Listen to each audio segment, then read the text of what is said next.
Sir, ग्रामीण भारत संवाद में आपका स्वागत है। धन्यवाद। और सबसे पहले मैं परिचय से स्टार्ट करते हैं। सर, मैं हूं नेपाल सिंह राणा और आपका छात्र रह चुका हूं। सर, आप मेरे गुरु हैं। और ये हमने एक मुहिम चलाई है इस लॉकडाउन के अंतर्गत, जो भी हमारे प्रतिनिधि हैं वो कहीं ना कहीं अपनी बात रख सकें। जी, तो आप हैं अंकुर दत्त सर और आप जुड़े हैं हमारे साथ मेरठ से। निदेशक हैं बायोजोन संस्थान के और 20 वर्ष से ज्यादा सालों से आप पढ़ा रहे हैं बायोलॉजी। पश्चिमी उत्तर प्रदेश का कोचिंग हब कहे जाने वाला मेरठ में। जी, तो आज की जो चर्चा है हमारी, सर क्या मुझे सुन पा रहे हैं सर? नहीं, बिल्कुल बिल्कुल सुन पा रहा हूँ। जी, तो जो आज की हमारी चर्चा है ग्रामीण भारत संवाद में, वो है कोविड-19 का नीट और आईआईटी और अन्य प्रतियोगी परीक्षा में बैठने वाले छात्रों पर असर और सुझाव। और दूसरा है ऑनलाइन क्लासेस कितना कारगर है और उससे जुड़े सवाल। ठीक है जी सर, तो मेरा पहला सवाल है अंकुर सर आपसे कि आपका अभी तक का 20 वर्षों का सफर कैसा रहा? कहाँ से आपने शिक्षा ली सर? ये हमारे दर्शकों को बताएं सर। देखिए, लंबा उतार चढ़ाव रहा है जीवन में, बहुत संघर्ष भी किया है और रोमांचक भी रहा है दौर, है ना। सन 2000 में परिस्नातक हमने ग्वालियर से किया था और वहाँ उसके बाद रिसर्च से जुड़े रहे, लखनऊ में रिसर्च इंस्टीट्यूट से जुड़े रहे। वहाँ कुछ समय रिसर्च करने के बाद वहां से किसी प्रकार से ये सोच लीजिए आर्थिक स्थिति या कुछ भी आप कह लीजिए कि हमें टीचिंग लाइन में उतरना पड़ा। जी सर। और 2-3 वर्ष फिर हमने कॉलेजों में पढ़ाया, डिग्री कॉलेजों में पढ़ाया, इस तरीके से आगे बढ़े। और फिर पार्ट टाइम फिर कोचिंग के लिए, मतलब पैसे के लिए थोड़ा जैसा होता है, उस समय घरों से ले नहीं सकते। एक पुराने समय पर एक बच्चा बड़ा हो जाए तो एक समय के बाद ये रहता है कि घर से ना ही लिया जाए तो उचित रहता, अपना काम अपने हिसाब से चला जाए। उम्र बढ़ रही है तो वो थोड़ा ध्यान में रखते हुए फिर लेकर चले। और मेरठ में फिर आवागमन हमारा 2004 में हुआ।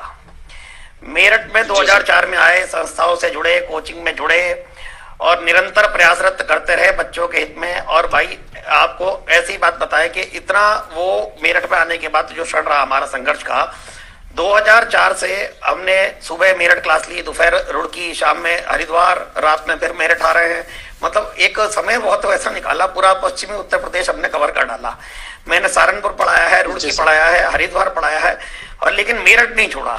मेरठ के साथ साथ अल्टरनेट डेज पर ये सब करता रहता था। 2011 से मैंने अपनी संस्था फिर मैंने डाली। मैंने हर तरीके से हर जगह पढ़ाकर देखा। फिर मैंने शुरुआती दौर था, वो सीखने का दौर था, क्या क्या होता है कोचिंग में, वो चीज थी। फिर हम अपनी संस्था से शुरू हुए 11-12 से बायोजोन, और ऊपर वाले की कृपा से सच्चे मन से आगे बढ़े और आज एक वृक्षा खड़ा हो गया है। जो बीज रोपा था सच्चाई से बढ़ते हुए, ईमानदारी से बढ़ते हुए, आज उसको एक वृक्ष की तरह हम अपने को आंक रहे हैं। बस ये तो संघर्ष में रोमांचक संघर्ष रहा है। जी सर, जी सर। तो मेरठ में आपका संस्थान है सर बायोजोन के नाम से, पीएल शर्मा रोड पे। और तमाम जो पीएमटी के जो छात्र हैं, प्री मेडिकल टेस्ट के जो छात्र हैं और छात्राएं हैं, वो कहीं ना कहीं आपसे शिक्षा लेती हैं और मैं भी उनमें से एक था एक समय में। तो मेरा सौभाग्य है सर, मुझे आप जैसे गुरु मिला। जी, तो मेरा अगला सवाल है सर, जैसे कि अभी ये पेंडेमिक चल रहा है कोविड-19, तो कोविड-19 के चलते नीट और आईआईटी और अन्य प्रतियोगी परीक्षा में बैठने वाले छात्र छात्राओं पर आप किस तरह का सर देख रहे हैं? देखिए, मेरे पास निरंतर फोन आते रहते हैं छात्रों के, और मुझे ये लगता है कि पैनिक महसूस कर रहे हैं, दबा सा महसूस कर रहे हैं। कारण क्या होता है? देखिए, एक समय सीमा निर्धारित होती है। हम भी किसी कार्य को करें और हम शुरुआत जब करते हैं तो दिमाग में ये रहता है कि हमारे पास 6 महीने हैं, हमारे पास 7 महीने, हमारे पास 8 महीने हैं। हम उसी के हिसाब से एक चीजों को लेकर चलते हैं। अब मई में पेपर होना था और वो पेपर कब होगा बच्चों को ये भी नहीं पता, क्योंकि लॉकडाउन का भी पीरियड क्या है, बार बार चीजें बढ़ी रही हैं। तो एक नीरसता, बच्चों में नीरसता आ जाती है, एक जिसे कहते हैं मायूसी छा जाती है। देखिए, पुराने समय पर मैं बच्चों को हमेशा ये चीज समझाता हूँ, एक राजा महाराजा होते थे, कई कई सालों तक युद्ध लड़ते रहते थे। सिकंदर, अलेक्जेंडर, उनका नाम आपने सुना होगा। और कई सालों तक युद्ध लड़ने पर नीरसता आती थी। तो वो क्या करते थे, उत्सव करते थे, उत्सव कई कई दिनों तक उत्सव कराते थे, ताकि उनकी प्रजा में है ना ऊर्जा का संचार हो और वो प्रजा फिर अगले युद्ध के लिए तैयार हो।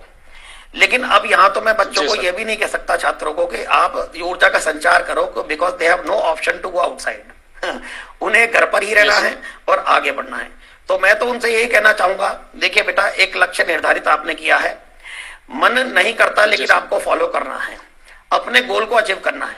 There is a imaginary line, आप नहीं समझ पा रहे हो कि आप विक्ट्री से कितने नजदीक हो, आपका कुछ छूट गया हो, पहले रह गया हो, ठीक है, अब वो समय आपको मिल गया कि आप उस समय में उस चीजों को और बेहतर कर पाओ, जो कमी रह गई है उसकी पूर्ति करो।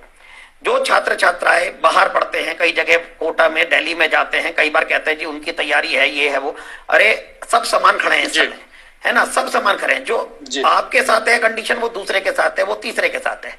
जो मेहनत कर गया वो निकाल ले गया। और देखो भाई, सीधी बात यह है, जब तक गोल हासिल नहीं तब तक आराम किस बात का। अरे बढ़ते रहो, नीरसता कहाँ हासिल करनी है, लगातार चलो भाई, डॉक्टर बन जाओ तब सोचो, और डॉक्टर बनने के बाद भी ऐसा डॉक्टर बनो कि दुनिया जाने, ऐसा कुछ करो, है तो वो कुछ कारगर चीज है। क्यों मायूस हो रहे हो, है किस लिए मायूस हो रहे हो, आगे बढ़ो। जी सर, बस। अच्छा सर, आपके द्वारा पढ़ाए गए छात्र बहुत सारे मेडिकल कॉलेज में पढ़ भी रहे हैं और कुछ ने तो कंप्लीट भी कर लिया है, तो सर आपका कैसा अनुभव रहा है सर? इतने सारे आपने डॉक्टर दे दिए, पश्चिम उत्तर प्रदेश के जो लगभग मैं कह सकूं तो बहुत से डॉक्टर आपके पढ़ाए हुए हैं, और कहीं ना कहीं मेडिकल कॉलेज से भी आपको फोन आते रहते हैं। जब मैं फार्मेसी में पढ़ रहा था सर कानपुर विश्वविद्यालय में, तो तब भी मैं आपके कनेक्ट में था। बिल्कुल सही जी। तो सर आप कैसा अनुभव करते हैं सर? नहीं नहीं, बहुत अच्छा। देखिए ऐसा था, हर चीज की एक स्टोरी होती है। कहीं एक समय पर ऐसा था, 2000 के आसपास की बात थी। आगे देखो दौर ऐसा आता है, पीएचडी नहीं पूरी कर पाए, छोड़ना पड़ गई चीजों को। तो किसी ने एक बार वैसे ही कहा था कि भाई कोई एक होता ना, चुटकी सी लेता है अपना छात्र, आप ऐसा कीजिए कि अपने क्लासमेट इस तरीके से, भाई तुम हमने तो ये कर लिया, तुम नहीं कर पाए। मैंने कहा तुमने तो पीएचडी कर ली, मैं डॉक्टरों की लाइन लगा दूंगा, तुम वो मैं डॉक्टरों की लाइन लगा दूंगा। बहुत खुशी होती है, ये सीना चौड़ा हो जाता है जब जिस हॉस्पिटल में जाऊं और अपना बच्चा मिले। सफदरजंग जाऊं, वहां अपना बच्चा, एम्स जा रहे हैं वहां अपने बच्चे, अरे भाई तुम लोगों पर तो हम कूदते हैं, अरे हमें क्या चाहिए, दो हाथ हमारे लिए खड़े हो गए। हम तो जब भी जमीन पर थे, आज भी जमीन पर है, और बस हमें तो ये है कि भगवान इतना अच्छा हो जाए कि हमारे छात्र बड़े बड़े हॉस्पिटल बनाए और दुनिया का इतना अच्छा करें, इतना अच्छा करें। भाई ऐसा नहीं है, ये आप बस ये सोशल कार्य कीजिए, हॉस्पिटल पैसे के लिए नहीं बनाइए, सोशल कार्य कीजिए, उसमें देखो कितना मजा है, दुनिया का भला करो। और ऐसे भी मेरे छात्र करेंगे क्योंकि मैंने उन्हें ऐसी शिक्षा दी है, and they will do, I know. जी सर, जी सर, जी सर।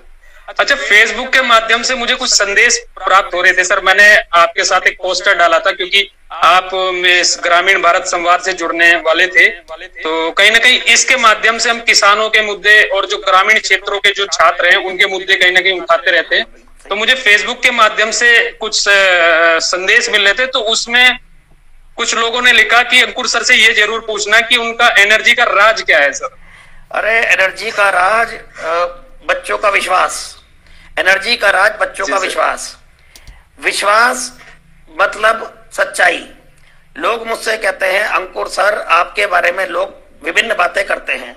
मैंने कहा करने दो जी सर, भाई, बातें तो उसकी होंगी जो कुछ कर रहा है, जो कुछ कर ही ना उसकी क्या बातें, ठीक है। अब वो बातें करते हैं, फिर भी आपकी छात्रों की संख्या में इजाफा ही रहता है, कम नहीं होता। मैंने कहा छात्र मुझ पर विश्वास वही कहीं ना कहीं सर वो एक कहावत है, वो चरितार्थ होती नजर आ रही कि खड़ा हुआ पानी सड़ जाता है। जी हाँ, तो वो विश्वास करते हैं। अगर विश्वास करें तो वो सच्चाई है, और सच्चाई है तो वो प्रेम है। भाई अंकुर दत्त विश्वास का एक नाम, मतलब सच्चाई का एक नाम। हम तो जहां हैं वही हैं, हमें पैसों से मतलब नहीं है, दुनियादारी है। भगवान भला करेगा, छात्रों का अच्छा हो, हमारा घर तो ऐसे ही चल जाएगा, दाल रोटी तुम ही खिला दोगे बेटे, हैं तो हम तो वो टीचर हैं।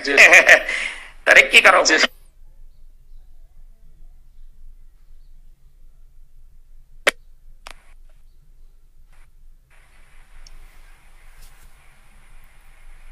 क्या आप मुझे सुन पा रहे हैं सर? हाँ बिल्कुल बिल्कुल। हाँ हाँ जी, हाँ जी सर। मेरा अगला सवाल है आपसे सर जैसे आज के समय में तमाम शिक्षण संस्थान है, मैं देख रहा हूं, वो ऑनलाइन क्लासेस का एक चलन सा हो गया उनमें। तो आपका उसको कितना कारागार समझते हैं आप उसको? देखिए ऐसा है, कोविड-19 के बाद ये ऑनलाइन का चलन सा एकदम से आया, और आया भी इस वजह से क्योंकि भाई ऐसा है, कोचिंग संस्थान है, सारे टीचर्स हैं, पैनिक अवस्था में हैं, किराए के कमरों में रहते हैं, पढ़ाते हैं, कहाँ से खर्चा निकालें, क्या करें। तो छात्रों से किसी प्रकार से भाई उनको संपर्क में तो रहना है। अब मान लीजिए कोई छात्र मेरे 11th में पढ़ा और मैं चाह रहा हूँ वो 12th में मेरे से पढ़े, तो मैं कैसे उसके कांटेक्ट में आऊँ? तो सबने ऑनलाइन की शुरुआत की, और ऑनलाइन की शुरुआत करते हुए सबने, आप देखिए शुरू तो कर लिया, लेकिन इसकी अपनी एडवांटेज अपनी डिसएडवांटेज, क्योंकि ऑनलाइन से हम डायरेक्टली छात्र के वो ऐसे जैसे सम्मुख में जो एक फीलिंग, आप मेरे से ऑफलाइन पढ़ते थे, आपके दिमाग में एक अलग फीलिंग रहती होगी, सिर पर हाथ रख दो तो मजा आ जाए, है कि एक इमोशनल बॉन्डेज होती है, लिम्बिक सिस्टम एक्टिवेट हो जाए। अब यहाँ कहाँ वो फीलिंग होती है ना? तो ऑनलाइन में एक ये फीलिंग तो नहीं आती। अच्छा, ऑनलाइन में ठीक है भाई, काम चल रहा है ना? इसकी एडवांटेज है कि बच्चा एक से अधिक टीचर से भी पढ़ सकता है। जैसे ऑफलाइन में क्या है, एक बायोलॉजी का टीचर बायोलॉजी पढ़ा रहा है, बच्चा कुछ समय के बाद उससे अनसेटिस्फाई हुआ या कुछ भी हुआ, ऑनलाइन में चाहे वो 2 जगह पढ़ के देख ले। तो ये कुछ फायदे होते हैं। नॉन पॉल्यूटेड इन्वायरमेंट रहता है, अपने घर में बैठ के पढ़ सकता है। आजकल जो है ना, दिल्ली जैसे शहरों में वायुमंडल आपको मालूम है क्या स्थिति रहती है, ठीक है ना? और मोरोवर आप ये देखिए, आप जब बात करें कि घर में जैसे ये लग जाता है, कहीं भी जाओ है ना, टाइम लगता है, ज्यादा समय लग जाता है, तो वो सब बचेगा, अपने घर बैठ के पढ़ रहा है। ये तो एडवांटेज है, लेकिन इसकी डिसएडवांटेजेस कई सारी हैं बेटा, है ना? एक तो नेटवर्क का होना बहुत अनिवार्य है, दूसरा बच्चों जी सर, कहीं ना कहीं मैं इसी बात पर आ रहा था सर, क्योंकि जो ग्रामीण क्षेत्रों के जो छात्र और छात्राएं हैं वो कहीं ना कहीं इस चीज से अफेक्टेड है। तो नेटवर्क का होना हर जगह, तो भैया हमारे पास वो थोड़ी है कि एकदम से होगा, धीरे धीरे होगा। जिस समय नोटबंदी हुई थी उस समय क्या था, लोगों को क्या पेटीएम चलाना आता था, धीरे धीरे आ गया। अब ये भी धीरे धीरे आ ही जाएगा, लेकिन अब ये खत्म नहीं होगा, ये भी मैं आपको बता दूं। ये धीरे धीरे टीचर भी क्या करेंगे, एक आध बैच ऑनलाइन का बनाएंगे ही बनाएंगे। कारण क्या होता है, कुछ बच्चे ऑनलाइन से ही पढ़ना चाहते हैं अलग, लेकिन इसकी कई डिसएडवांटेज है। आंखें खराब भाई, लगातार विजन, आप 1.5 घंटा 2 घंटा एक लेक्चर फिजिक्स का ले रहे हो, फिर एक केमिस्ट्री का ले रहे हो, एक बायो का ले रहे हो, 4.5 घंटे। हमने भी एक ऑनलाइन शुरू किया द लाइव गुरु से, और उस नाम से मैं कर रहा हूँ। उसमें फिजिक्स केमिस्ट्री वाले भी हैं, अपने टीचर्स हैं, वो अपने अपने सब्जेक्ट ले रहे हैं, कंबाइंड नहीं है, अपना अपना ले सकते हो। लेकिन हमने बीच में 1-1 घंटे के गैप के बाद 15-15, 20-20 मिनट का स्लॉट दे दिया। कारण क्या कि बच्चा कम से कम घूम फिर के पानी वानी तो पी ले। तो ये थोड़ी सी बेटा चीजें हैं, लेकिन बढ़ेंगी चीजें, आगे बढ़ेंगी, मैं ये कहना चाह रहा हूँ। तो चीजें तो बढ़ेंगी, और ये अब रुकेगी नहीं, ऑनलाइन तो जाएगी, टेक्नोलॉजी तो आगे बढ़नी है। लेकिन ग्रामीण भाई जितने भी हैं अपने, भाई ऐसा है, ठीक है, ग्रामीण का बच्चा जो मैंने देखा अपने क्षेत्र पे, मैं तो बहुत बच्चे पढ़ाए, शहरों के भी, ग्रामीण क्षेत्र के भी। ग्रामीण का बच्चा, ग्रामीण बच्चा बहुत संस्कारी होता है, पहला पॉइंट। और दूसरा, ठीक है, वो उसमें लगन होती है। शहरों के बच्चों में, मैं ये नहीं कहता कि संस्कार नहीं है, मैं ये नहीं कह रहा हूँ, मैं ये कह रहा हूँ वो जो ग्रामीण बच्चों में वो लगन देखने को मिलती है, वो तो सीपीएमटी के कहीं ना कहीं सर वो संस्कार है। जो ग्रामीण क्षेत्र के जो स्टूडेंट आपसे जुड़ते होंगे, जो पढ़ाई करते होंगे आपके साथ, आपसे पढ़ते होंगे, वो कहीं ना कहीं उनके अंदर एक वो जुनून रहता है सर, क्योंकि वो मेहनत देख के आते हैं। कहीं ना कहीं किसान का बेटा होगा या मजदूर का बेटा होगा, बिल्कुल।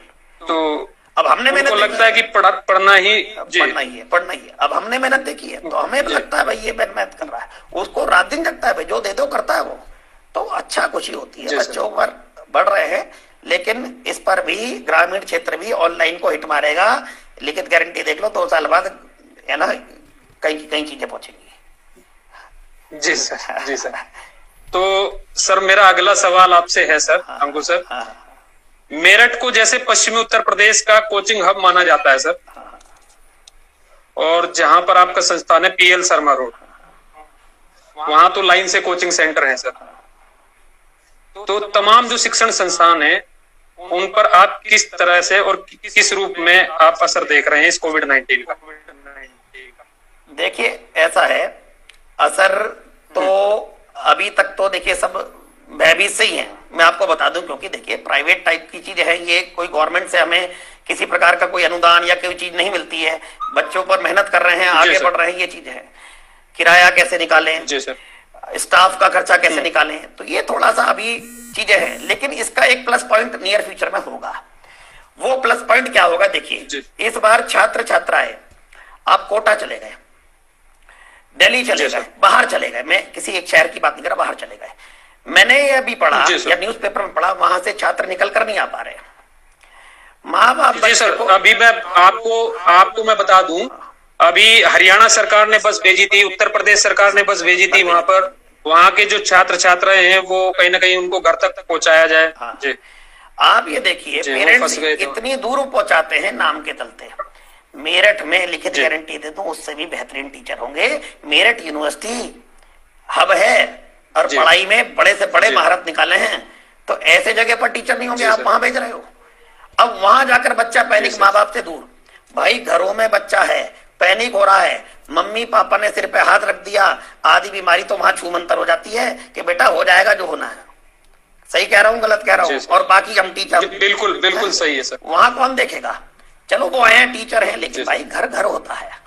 तो मेरा एक रुझान ये है कि नियर फ्यूचर में शायद इस साल, अभी ऑनलाइन तो जो चल रहा है 2-4 महीने बाद जब भी खुलेगा, 2-3 महीने बाद, हम एक प्लस मानकर ये चल रहे हैं कि ऑफलाइन का बच्चा ज्यादातर जो बाहर जाता था शायद इस बार कम जाए, और वो कम जाए तो वो एक आशा की किरण हमारे पास है कि शायद वो हमारी संस्थानों में भी ज्वाइन करे, और उन्हें घर में हो सकती है खान पान पर भी, और वहां कोई दिक्कत हो तो माँ बाप नहीं होंगे, मम्मी पापा का तो सिर पर हाथ ही रख दिया जाए, तो वही बेटा बहुत होता है कि चीजों को एकदम से कोई नकारात्मक शक्ति अगर आए मन में, उसको बाहर कर देगा।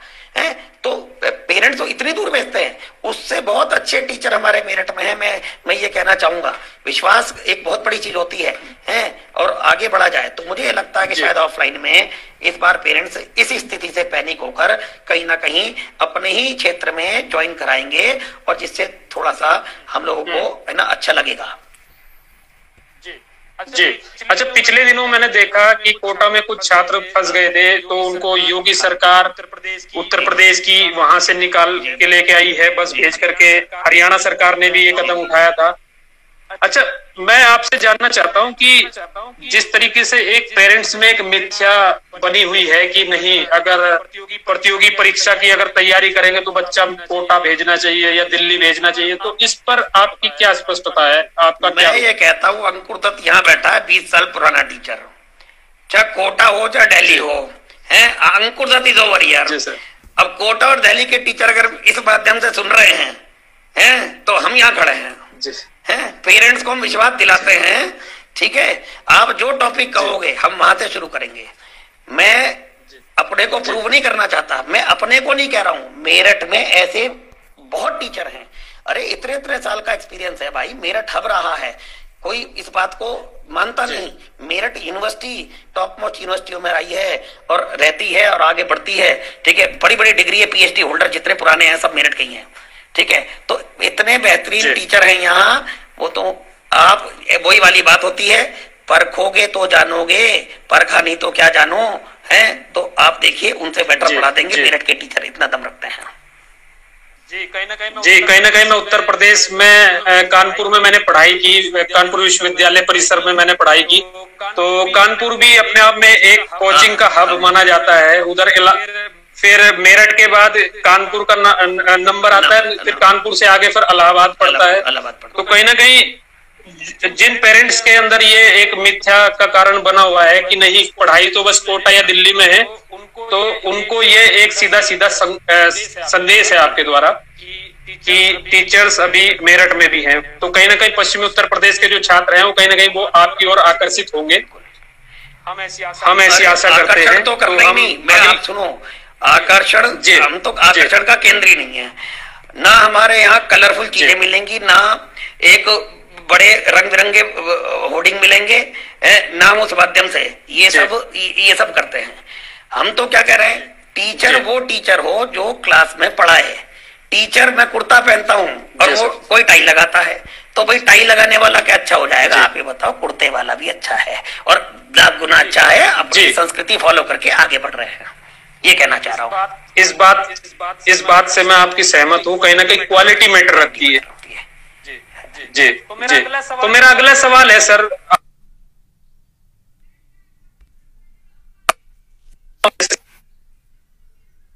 लाइन से पीएल शर्मा रोड से लेकर के बेगम पुल तक, तो अक्सर कुछ विवाद रहते हैं वहां पर। जैसे कुछ छात्र फर्जी संस्थानों में, स्पेशली मैं बात कर रहा हूं जो ग्रामीण छात्र हैं, जो फर्जी संस्थानों के भ्रामक प्रचार के कारण फंस जाते हैं। तो इस पर आपका क्या कहना है? जैसे मैं देखता हूं कि फिजिक्स और केमिस्ट्री का जादूगर, बायोलॉजी का जादूगर, मैथमेटिक्स का जादू, मतलब जादू चल रहा है वहां या पढ़ाई चल रही है, हमें तो ये समझ में नहीं आ रहा। जी आप बताइए सर। ऐसा है, देखो नेपाल सिंह जी, मैं अपने नाम के पीछे लिख देता हूँ अंकुर दत्त विश्वास का एक नाम। ये तो प्रीफिक्स और सफिक्स है, आगे श्री लगाओ, श्रीमान लगाओ, आगे मिस्टर लगाओ, मिसिज लगाओ, कुछ भी लगाओ, ठीक है। लेकिन अब बच्चों के लिए मैं बताता हूँ, देखो बेटा, अपने नाम उन्हें लगाना है, लगाने। बच्चों के लिए सबसे बड़ी बात है टीचर को परखना। और सही टीचर की परख कैसे होगी? देखिए कुछ पॉइंट मैं आपको बता दूं। सही टीचर पर जाओगे तो पहले दिन जाते ही आपसे पैसे नहीं कहेगा कि जमा करो, पहला पॉइंट सुनिए। वो जाते ही, क्योंकि उसे पता है उसका हुनर, उसका पता है, वो जमीन से उठा, उसका हुनर पता है। वो 2-4 दिन बाद वो आपसे ये नहीं कहेगा जी आप पैसे जमा करो, वो कहेगा पढ़ लो बेटा। हर प्रकार का स्टूडेंट होता है, कुछ छात्र एक अच्छा पैसा वाला संपन्न घर से होता है और कुछ नहीं होता है, बराबर का तो लेगा वो हर प्रकार के छात्र को, क्योंकि उसे मालूम है कि भाई यहाँ तक चला। पहला पॉइंट ये परखने का तरीका। दूसरा, टीचर को देखिए, टीचर तो टीचर है, बच्चा क्या पढ़ के, लेकिन उसके बारे में पहले जाने से पहले टीचर के बारे में 2-4 जगह पता करे।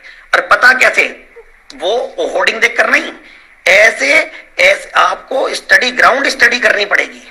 और ग्राउंड स्टडी कैसे की जाए? भाई 2-4 छात्र जो पहले पढ़े हों वो आपको ज्यादा बेहतर बता पाएंगे। उनके सम्मुख आकर, उनके कांटेक्ट में आकर जो सही छात्र हो आप, वो सही बेटर बता पाएंगे, है ना। अब आप सोचो इसमें टाइम लगेगा, अरे भाई भविष्य का सवाल है, भविष्य का सवाल है। अगर 2 दिन आपने इस स्टडी में दे दिए और आपने ग्राउंड स्टडी कर ली तो आप ज्यादा बेहतर समझ पाओगे और अपना साल बचा पाओगे।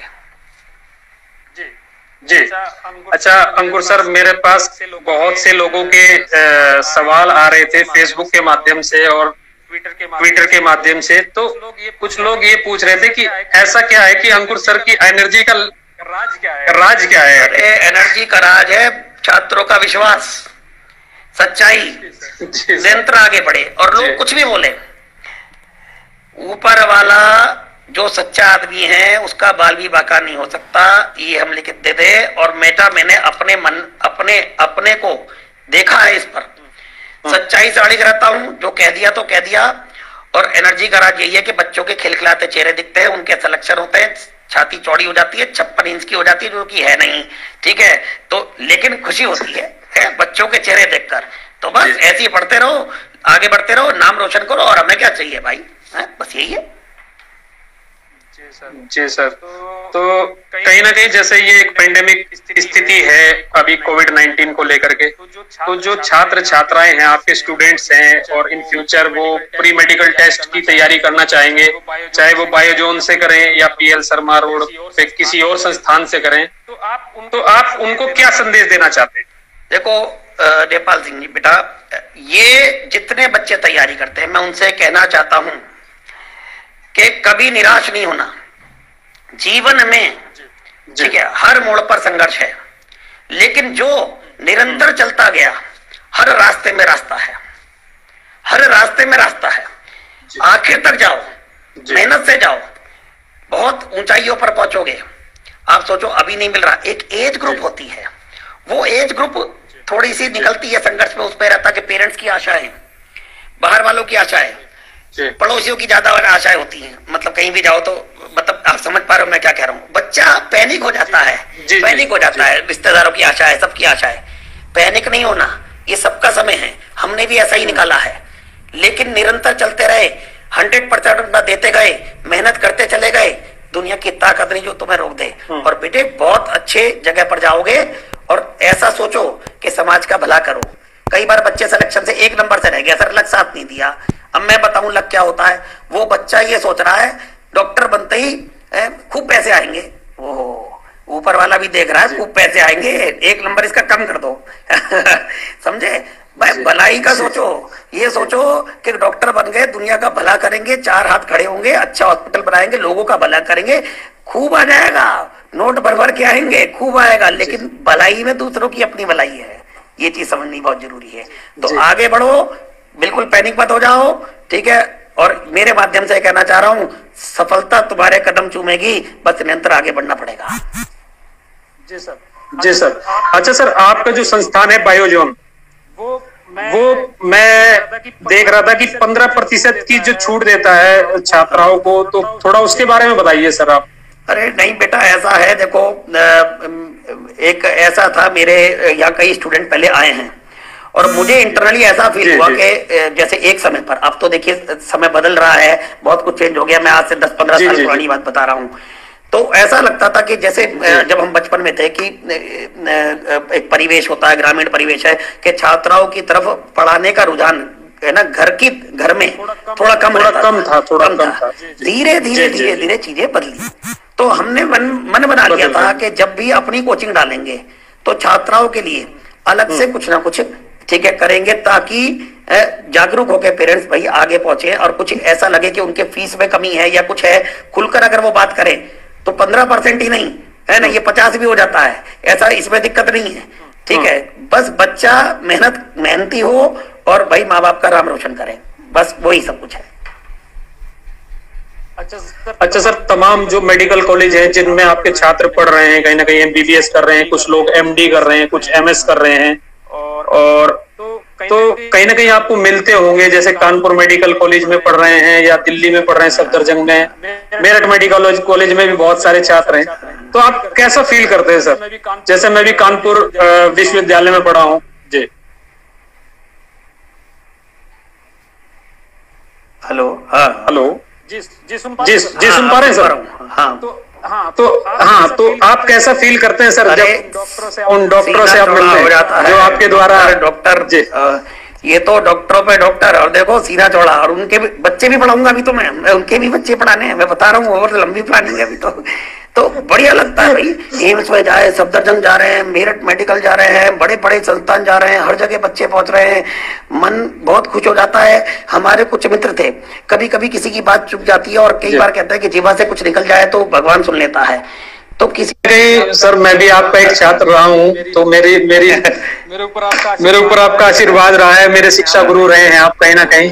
तो आपने बहुत बेबाकी से मेरे सवालों के जवाब दिए, और मैंने ये प्लेटफॉर्म दिया है ग्रामीण भारत संवाद, जिसके अंतर्गत हम जो हमारे क्षेत्रीय प्रतिनिधि हैं, कहीं ना कहीं जो किसानों के मुद्दे, छात्रों के मुद्दे समय समय पर रखते हैं, तो रोज हम कोई ना कोई एक नई शख्सियत के साथ जुड़ते हैं। तो आपने अपना मूल्यवान समय दिया अंकुर सर, उसके लिए मैं आपका आभारी हूँ, और आप ऐसे ही मुस्कुराते रहिए और ड्रीम पूरे करते रहिए सर, और आशीर्वाद अपना बनाए रखें सर। शुभ आशीर्वाद, खूब तरक्की करो और नाम रोशन करो, हाँ बस यही है। जी जी, ठीक है सर। तो सर मैं अब आपसे विदा